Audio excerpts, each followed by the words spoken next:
안녕하세요. 저는 이제 마흔이 코앞인 남자입니다. 저는 몇 년 전 결혼을 했다가 크게 실패를 했었는데요.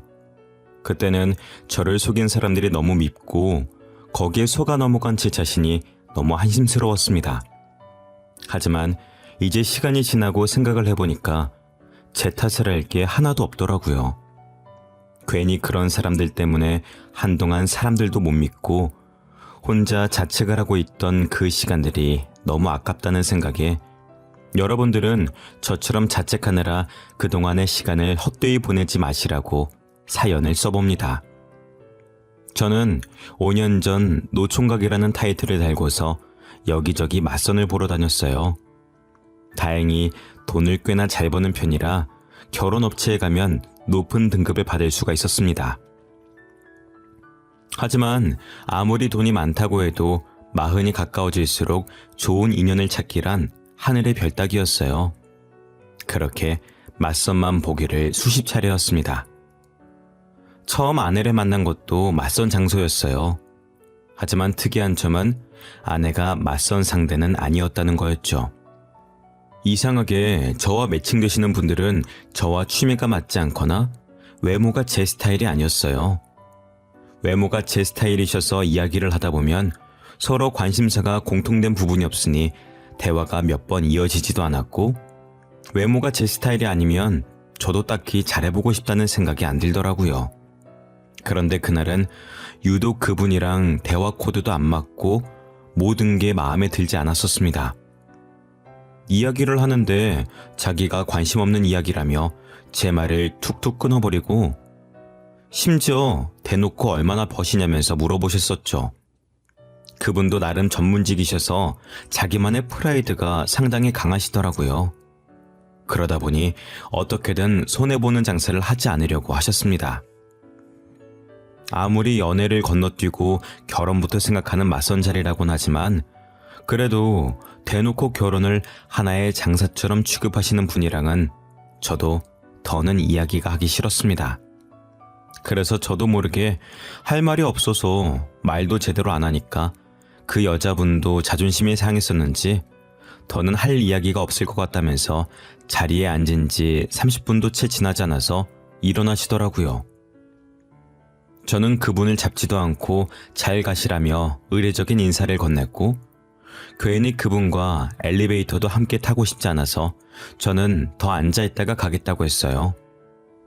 먼저 그 여자를 보내고 혼자 그 넓은 테이블에 앉아있는데 매니저가 저에게로 오더라고요. 그러고서는 서비스라면서 작은 디저트를 내놓았습니다. 여기 서비스예요. 편하게 이용하시고 다음에도 또 저희 매장 이용해주세요. 아니, 커피 2잔 시켰는데 무슨 서비스예요? 아, 새로운 디저트라서요. 랜덤으로 각 테이블에 신메뉴 서비스 드리고 있어요. 그리고 주위 테이블을 둘러보니 그 말은 진짜인지 각 테이블에 조그만 디저트가 하나씩 있더라고요. 괜히 머쓱해져서 감사하다는 말을 하고 혼자 디저트를 뒤적거리다가 결국에는 안 먹고 나왔습니다. 계산을 하려는데 디저트를 건넨 매니저가 먼저 말을 걸더라고요. 손님, 저희 매장 자주 이용하시죠? 그런데 그동안 쿠폰을 안 찍으셨더라고요. 이러면 안 되긴 하는데 여기 제가 기억나는 횟수만 일단 도장 찍어놨어요. 그러면서 저에게 도장이 가득 채워진 쿠폰을 여러 개를 내미는 겁니다.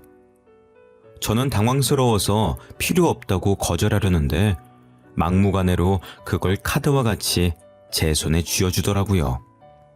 얼떨결에 쿠폰을 받아서 다시 돌려주기도 못해서 그냥 감사하다고 하고 가게를 나왔습니다. 그리고 밖에 나와서 그냥 쿠폰을 버리려고 보는데 쿠폰의 앞면에 메시지와 번호가 적혀 있더라고요. 그 매니저는 자기 번호를 써놓고 연락달라는 문구를 적어놓고 저에게 그 쿠폰을 준 거였습니다. 처음엔 어처구니가 없어서 그냥 버려버릴까 했었는데 아무래도 남의 번호가 적힌 걸 그냥 아무데나 버리긴 꺼려져서 집에 가서 버려야겠다는 생각으로 일단은 집으로 돌아왔습니다. 그런데 집에 가서 보니 제 명함 지갑을 두고 왔더라고요.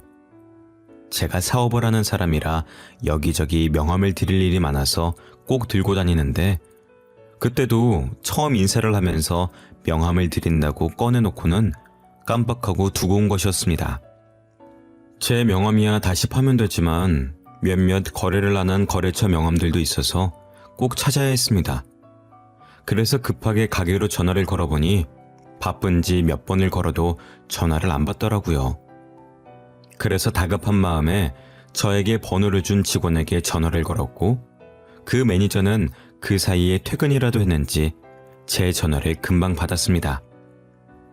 여보세요? 아까 가게 직원분 맞으시죠? 아, 안녕하세요. 이렇게 빨리 전화 주실 줄은 몰랐는데. 다른 게 아니라요. 혹시 가게에 명함 지갑 분실물 없었나요? 그게 저한테 중요한 거라 꼭 찾아야 되거든요. 글쎄요. 저도 손님 나가시고 바로 퇴근해버렸어요. 가게는 전화 안 받던가요? 네, 바쁜지 몇 번을 걸어도 안 받더라고요. 어차피 저 아직 그 근처니까 제가 가서 확인해 드릴게요. 다행히 가게 소파에 끼어서 아무도 발견하지 못하고 있었던 제 명함 지갑은 되찾을 수가 있었고 한시름 마음이 놓이고 나니 그 직원에게 미안한 마음이 들기 시작하더라고요. 이미 퇴근까지 한 사람을 다시 출근하게 한 거나 마찬가지였으니까요. 미안한 마음에 사례라도 하겠다고 하니까 냉큼 밥을 사달라고 하시더라고요. 살해하겠다고 했으니까 그걸 싫다고 할 수도 없어서 약속을 잡았습니다. 그런데 매번 가게에서만 마주치다가 밖에서 작정하고 꾸민 모습을 보니 너무 예쁘더라고요. 왜 그동안 그렇게 예쁜 모습을 못 알아봤나 싶을 정도였습니다. 그날 대화를 하는데 정말 오랜만에 여자랑 웃으면서 이야기를 했어요. 저랑 관심사며 취미며 비슷하더라고요.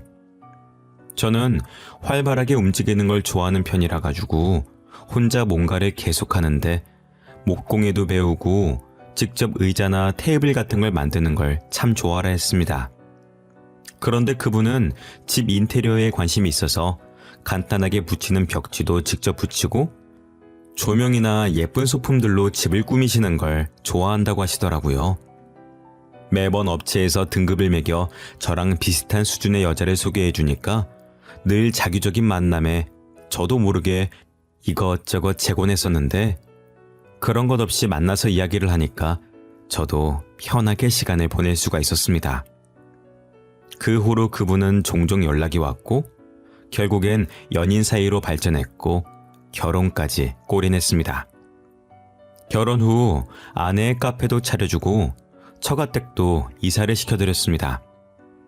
장모님이 혼자서 두 자매를 키우셨는데 작은 투룸 월세에서 살고 계시더라고요. 마침 제가 가진 아파트에 세입자들이 나간다고 하길래 장모님께 공짜로 살게 해드렸습니다.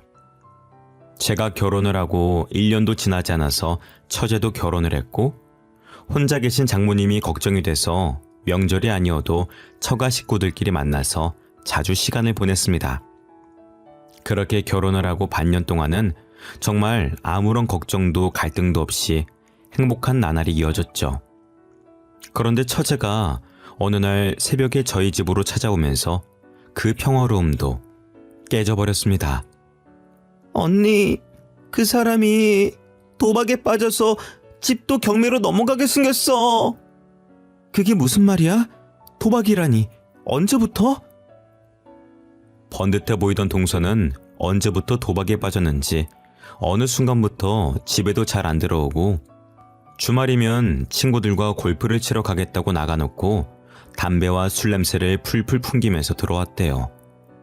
원래 동서는 술도 잘 안 마시고 담배도 안 피우던 사람이라 처제도 이상하다고 생각을 해서 추궁을 해봤는데 끝까지 아무런 일도 아니라고 했었다는 겁니다. 그래서 처제도 이제 어떻게 된 일인가 고민하고 있었는데 순식간에 집에 빨간 딱지가 붙었다고 합니다.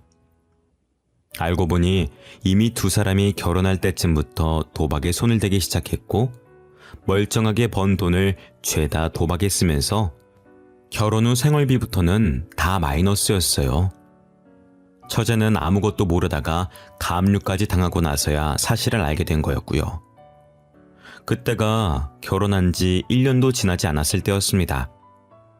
처제는 백방으로 돈을 찾아다니기 위해서 돈도 벌고 여기저기 돈을 빌려댔지만 그걸로는 턱도 없었습니다.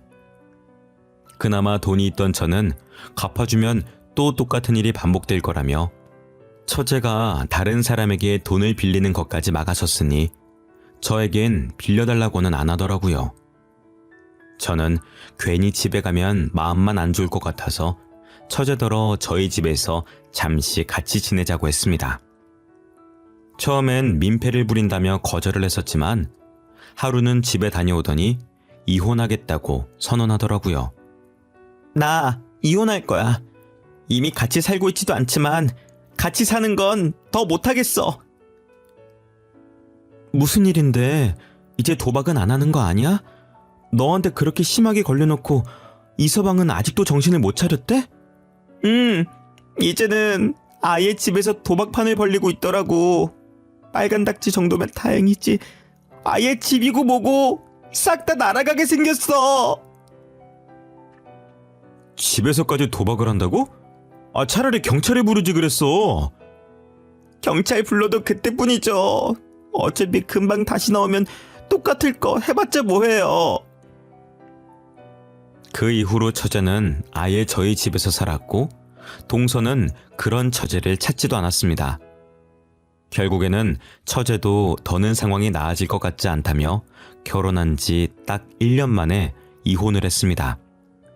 하지만 장모님이 아시면 말도 없이 이혼했다면서 혼날까봐 이혼 사실을 숨기고 그 후로는 저희 집에서 지냈습니다. 장모님이 이혼한 걸 모르시니 처가로 들어가라고 할 수도 없는 노릇이었으니까요. 그래도 처제와 사이도 좋은 편이어서 셋이서 친구처럼 지냈습니다. 그런데 문제는 처제와 사이가 가까워져도 너무 가까워진 게 문제였습니다. 아내가 없을 때면 그냥 오빠라고 부르면서 팔짱을 끼기도 하고 제가 출근할 때 아내가 뽀뽀를 해주면 자기도 보고 있다가 똑같이 하려고 하는 장난을 치는 바람에 놀라서 다급하게 현관문을 벗어난 게 하루 이틀이 아니었습니다. 처음에는 장난인 걸 알고 있으니까 저도 웃으면서 안 된다고 했었지만 갈수록 그 정도를 모르고 선을 넘기도 몇 차례였습니다. 하루는 제가 씻고 수건을 깜빡하고 안 가져와서 아내에게 가져다 달라고 했어요. 그런데 아내가 잠깐 밖에 나갔었는지 처제가 수건을 가져다 주면서 제 손을 잡더니 놔주질 않는 겁니다. 뭐 하는 거야? 이렇게 문 계속 열어놓고 있으면 추워. 수건을 줬으면 물기는 닦게 해줘야 될 거 아니야. 손 하나 남았잖아요. 하나 남은 걸로 닦고 나와요. 옷도 입어야지. 이러고 어떻게 옷을 입어? 왜요? 안 입고 나와도 괜찮아요. 가족끼리 뭐 어때요? 그렇게 한참의 실랑이를 벌이다 제가 점점 짜증이 섞인 투로 이야기하자 그제서야 알겠다며 제 손을 놔줬습니다. 그것뿐만이 아니라 제가 주방에 있으면 백허그를 하는 건 물론이고 제가 소파에 앉아 있으면 무릎 베개를 해달라며 제 무릎 위에 머리를 대기도 했습니다. 처음엔 아내도 아무것도 모르고 그냥 장난인 걸로 알고 넘어갔었어요. 그런데 날이 갈수록 아내 앞에서도 심해지니 점점 아내도 기분이 나빠 보였죠. 하루는 아내의 카페 직원이 일이 생겨서 아내가 하루 종일 혼자 카페를 봐야 했었습니다. 저는 아내를 기다리다가 안방에서 그만 잠이 들어버렸고 잠결에 제 옆에 누군가 누워있는 것 같아 아내인 줄 알고 껴안고 잠에 들었습니다. 그런데 새벽녘에 절 깨운 건 다름 아닌 아내의 호통소리였죠. 화들짝 놀라서 눈을 뜨니 아내가 침대 옆에 서서 저를 내려다보고 있었습니다. 제가 뭘 잘못했나 하는 생각과 동시에 제 품에 안겨 자고 있는 처제를 발견했죠. 저는 깜짝 놀라서 처제를 밀쳐냈어요. 제가 밀어내니 처제도 그제서야 잠에서 깨더라고요. 언니, 아직 해도 안 떴는데 왜 소리를 질러? 여보, 이거 오해인 거 알지? 처제가 왜 우리 안방에 들어와 있는지 모르겠는데 진짜로 아무 일 없었어. 지금 이렇게 옷도 다 입고 잠들었는데 무슨 일이 있었겠어? 지금 무슨 일이 있었는지 없었는지가 중요해? 지금 이 꼬락서니를 보고 아무런 생각이 없게 생겼어? 언니, 왜 그렇게 예민하게 반응해? 그냥 자자. 이러는 거 보기 싫었으면 일찍 들어오던가. 처제는 당황스럽지도 않은지 뻔뻔하게 아내의 신경을 긁어댔습니다. 뭐 별일도 아닌 걸로 화를 내내는 듯 이야기를 하더라고요. 뭐가 별일이 아니야? 엄연히 너희 형부야. 너 이런 식으로 할 거면 그냥 집으로 가. 내가 엄마한테 다 말할 거야. 고생하다 겨우 집에 왔는데 꼴이 이게 뭐야? 아내는 카페 마감할 때쯤 술에 취한 진상 손님들이 카페에서 시비가 붙는 바람에 결국엔 경찰까지 부르고 가게 정리까지 하고 오느라 늦은 거였는데, 그렇게 고생을 하고 왔더니 저와 처제가 나란히 안방 침대에 누워서 자고 있었으니 당연히 화가 날 만했습니다. 아무리 가족이어도 지켜야 할 선은 있으니까요. 처제는 처제방 따로 줬잖아. 그런데 왜 여기까지 와서 잔 거야? 내 방 매트리스는 싸구려란 말이야. 여기 침대가 훨씬 푹신하고 넓잖아. 언니도 없는데 내가 누워있을 수도 있지. 내가 객식구라고 차별하는 거야? 이건 차별하고 말고의 문제가 아니잖아. 애초에 내가 누워서 자고 있는데 처제가 왜 여기로 올라와서 자? 아무리 가족 같은 사이여도 그러는 건 아니지. 됐어. 당신은 상종도 하지 마. 너 그냥 나가. 이제 더는 못 봐주겠다. 그동안 선 넘는 거 참아줬더니 어디까지 기어올라? 넌 언니가 우습니? 만만해? 아내는 그동안 화가 많이 쌓였는지 엄청 화를 냈습니다. 아내와 만난 이후로 그렇게까지 화를 내는 모습은 그날 처음 봤죠. 그런데 그것도 잠시, 처제의 폭탄 발언에 순식간에 방은 싸늘해졌습니다. 왜? 언니도 내 남편이랑 이랬잖아. 아니야? 무슨 소리를 하는 거야? 아직 잠이 덜 깼어? 알고 보니 처제가 결혼을 하기 전부터 아내는 동서와 바람을 피우고 있었습니다. 아내는 저와 결혼한 후 제 돈으로 도박을 했었는데, 그 도박판에서 만난 게 처제의 남편이었죠. 그렇게 만난 두 사람은 몰래 바람을 피우면서 저와 처제 몰래 스릴을 즐겼고, 결국엔 처제가 두 사람의 불륜 현장을 잡아내고야 말았던 겁니다. 처제는 배신감에 언니도 남편도 너무 싫었지만, 그래도 가족을 끊을 순 없는 인연이니 남편과 이혼만 하고 언니가 그 불륜 상대라는 걸 알고 있다는 걸 알리지 않고 있었습니다. 괜히 가족과 사이가 멀어질까봐 배려한 거였는데, 자기는 아예 바람을 피웠으면서 자기가 당하니 기분 나빠하는 꼬락서니가 처제는 어이가 없었던 거였죠. 대놓고 복수하진 못하고 그냥 신경만 조금 긁으려는 것뿐이었는데, 그런 엄청난 사실을 알고 있으면서 어떻게 아무렇지 않게 있을 수가 있겠어요.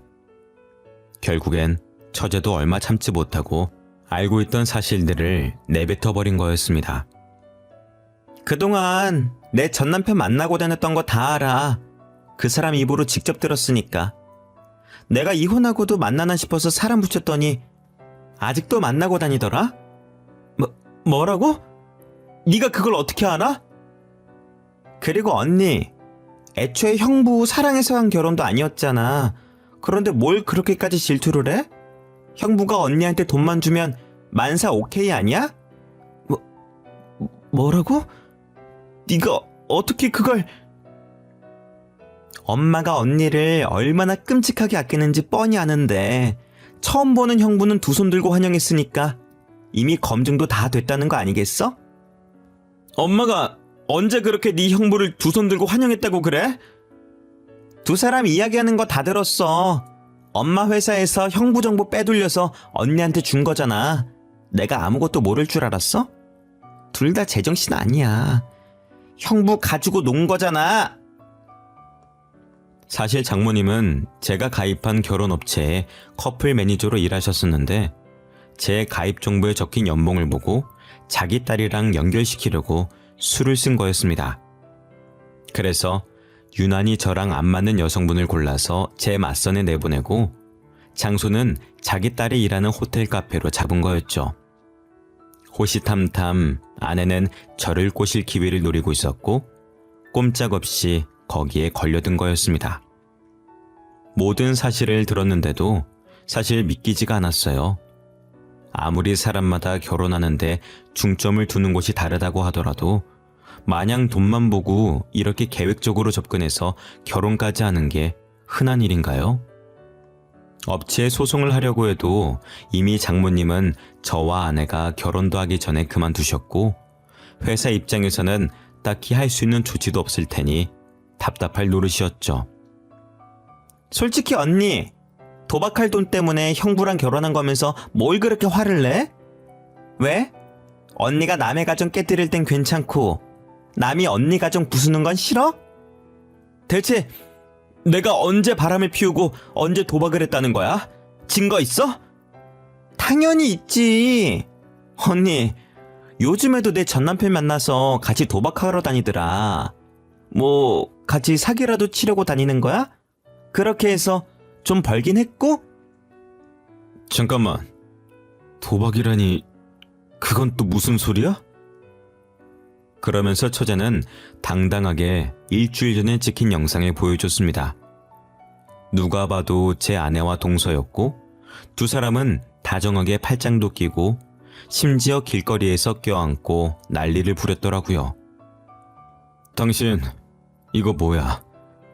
이 영상 사실이야? 저렇게 당당하게 불륜을 저지르는데 저만 모르고 있었던 것도 어이가 없었죠.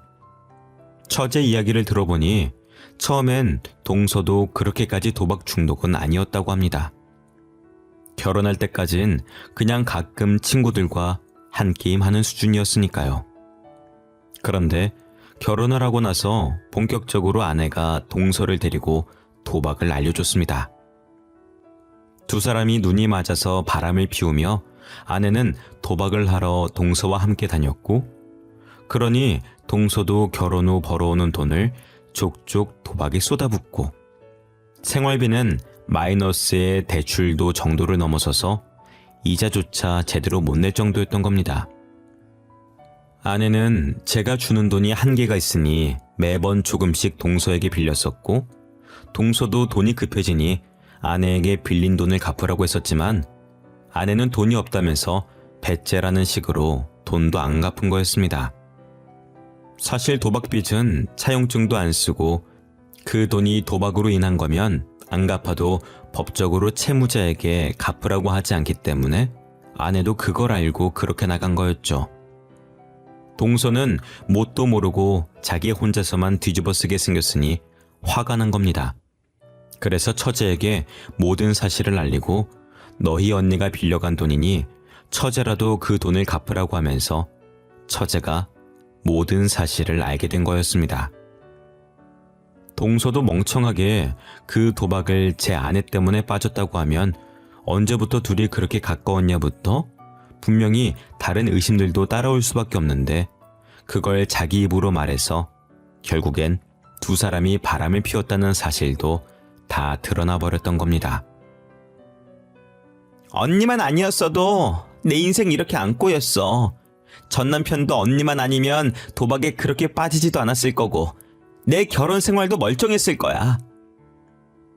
그게 왜 다 내 탓이야? 네가 남자를 잘못 고른 탓이잖아. 억울하면 너도 바람이라도 피우지 그랬어?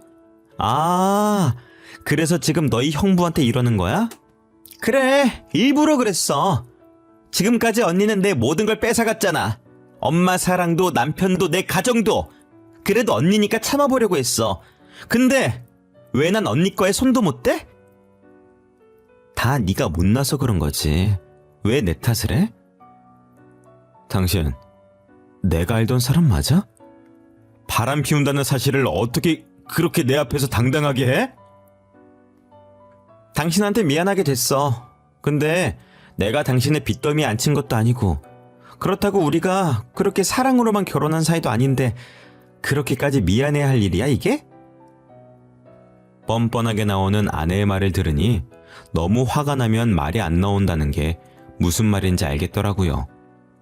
사랑만으로 한 결혼은 아니지만 그렇다고 사랑하지 않는 것도 아니었고 부부간에 최소한 바람을 피우던 사실이 걸렸으면 부끄러움이라도 느껴야 하는 게 정상이잖아요. 그래, 그러면은 당신이 그동안 도박할 때 쓴 돈, 그 돈 내 돈 내놓고 이혼해. 내가 돈이 어딨다고 그 돈을 줘. 난 돈 없어. 그래, 그러면은 일단 당신 카페부터 도로 내놔. 그리고 장모님이 사시던 집 거기도 나가셔야지. 이제 사위 집이 아닌데 공짜로 살게 해드릴 순 없지. 어차피 거기 4명이잖아. 이미 내 건데 내가 왜 그걸 도로 줘야 되는데? 엄마 집도 어차피 전세 계약했잖아. 계약서가 있는데 그게 마음대로 돼? 아내는 뭐가 그리 자신만만한지 당당하게 나오더라고요. 장모님이 저희 집에 들어오시면서 원래 가지고 계시던 전세금을 빼서 계약금으로 거셨었거든요. 그걸 믿고 아내도 당당하게 나오는 거였죠. 그 이후로 여러 방법을 알아봤지만 그냥 전세 기간이 끝날 때까지 기다리는 게 가장 깔끔한 방법이더라고요. 중간에 제가 내쫓아낼 방법도 없었고요. 결국 찜찜한 채로 손해를 보고 있어야 된다는 거였죠. 일단 이혼이라도 하자는 생각으로 서류를 접수했었는데 처제가 찾아왔습니다. 형부, 이혼하지 말고 위자료 소송을 해요. 위자료는 무슨 위자료요? 상간남 위자료 소송이요. 두 사람 뻔뻔하게 아직까지 만나고 있어요. 몰랐죠? 처제의 이야기를 들어보니 상간남 위자료 소송을 몇 번이고 할 수 있더라고요. 위자료를 내고도 계속 만나면 또 소송해서 또다시 받아내면 되니 그렇게라도 자기 복수를 대신해달라고 하더라고요. 처제의 이야기를 들어보니 처제가 왜 그렇게까지 복수를 하고 싶어 하는지도 알 것 같았습니다. 장모님은 어렸을 적부터 예쁘장한 언니한테만 투자하면서 좋은데 시집 보낼 거라며 처제한테는 신경도 안 쓰고 필요한 돈도 잘 안 줬다고 하더라고요. 아무래도 커플 매니저를 하시다 보니 좋은데 시집 보내시려고 이것저것 하신 것 같았습니다. 그런데 장모님이 아내만 예뻐하니 아내도 대놓고 처제를 무시했었고 처제는 그래도 가족이라는 생각에 꾹 참아왔었다고 해요. 그런데 결국엔 이 일이 터지고 나서도 장모님은 일을 왜 이렇게 크게 키우냐면서 처제에게 언니 결혼 생활까지 망치니 속 시원하냐면서 오히려 처제를 혼냈다는 겁니다. 그 이야기를 듣는데 어떻게 제정신이 아닌 사람들 속에서 버틴 건지 대단해 보일 정도였어요. 그래도 덕분에 아내와 이혼하지 않고 몇 번에 걸쳐서 상간남 소송을 걸었습니다. 그동안 개인회생 신청도 해서 빚도 많이 청산됐더라고요. 그래서 숨 쉴 틈 없이 위자료를 받아냈습니다. 학습 효과도 없는지 아니면 다시는 안 걸릴 거라고 생각하는지 몇 번을 소송을 해도 꼭 몰래 만나다가 다시 걸리더라고요. 동서도 참 그동안 그 여자한테 뜯긴 돈이 얼만데 아직도 만나고 있는 걸 보니 끼리끼리 잘 만났다 싶었습니다. 그렇게 몇 번에 걸쳐서 위자료를 뜯어내고 전세계약 기간의 만료가 다가오자 저도 이혼을 준비했습니다. 문제는 아내 명의의 상가가 문제였었죠. 다행히 건물 계약을 할 때 제 통장에서 이체를 했었고 그걸 증거로 상가가 제 돈이라는 걸 증명했습니다. 거기다 아내가 그동안 불륜을 저지른 것부터 도박을 했던 것까지 하나하나 따지고 보니 재산 분할은커녕 아내도 저에게 위자료를 줘야 되더라고요. 결국엔 아내는 저에게 있는 돈을 탈탈 털어서 위자료를 줘야 됐고 순식간에 아무것도 없이 길바닥에 나 앉아야만 했습니다. 그동안 아내는 카페 안에 있는 작은 휴게실에서 자고 먹고 생활했었나 보더라고요. 그런데 그것마저 빼앗겨버리니 자신만만하던 태도도 순식간에 180도 바뀌었습니다. 아무리 그래도 이건 아니지. 꼭 이렇게까지 해야 해? 뻔뻔한 것도 정도가 있어야지. 그동안 가게 안 뺏고 있어준 것만으로도 감사해야지. 간통죄 폐지만 아니었어도 콩밥이나 먹게 하는 건데. 그동안은 이혼도 안 하고 살았잖아. 그냥 이혼하지 말고 이대로 살자, 어? 누구 좋으라고 그래? 그동안 봐줬었는데 넌 왜 학습 능력이 없니? 내가 그 카페를 순순히 넘겨줄 줄 알았어? 멍청하긴. 다시는 보지 말자, 어? 카페마저 빼앗기면 더는 도박이 문제가 아니라 정말 먹고 사는 게 문제일 테니까요. 하지만 이제 그런 것도 제 알바가 아니니 제 바지가랑이를 붙잡고 늘어지는 아내를 밀어냈습니다. 처제는 이혼을 하고 난 후로도 종종 연락을 하긴 하는데 결국엔 둘 다 돈이 없으니 이제는 만나지도 않는다고 하더라고요. 참 그 이야기를 들으니 우습기 짝이 없었습니다. 만나면 안 될 사이일 땐 그렇게 만나대더니 결국엔 서로가 서로에게 빨대만 꽂으려고 했던 거죠. 동서도 아내가 카페는 안 뺏길 거라며 호언장담을 하는 말을 철석같이 믿고 있었다가 결국엔 다 빼앗기고 위자료까지 줘야 한다는 소리를 들으니 더는 빼먹을 것도 없다 싶어서 뒤도 안 돌아보고 그 관계를 정리했다더라고요. 고작 저렇게 될 관계에 2년이나 소송을 하면서 시간을 허비한 게 아깝기도 합니다. 이제는 아쉬운 마음이 생겼는지 아내가 틈만 나면 저에게 돈을 빌려달라고 연락이 오더라고요. 전화를 받으면 자기가 쫓기고 있어서 그런데 얼른 1,000만 원만 보내달라는 말을 하는데 제가 그걸 왜 보내주겠습니까? 그냥 어디로 보내면 되냐며 물어만 보고 안 보내고 있습니다. 분명 도박하다 진 빚일 텐데 그걸 또 뻔뻔하게 저한테 연락하는 꼴도 우습습니다. 매번 공중전화로 전화를 걸어와서 차단도 못 해놓긴 하지만 이제는 지난 날은 다 잊고 새롭게 출발해보려고 합니다.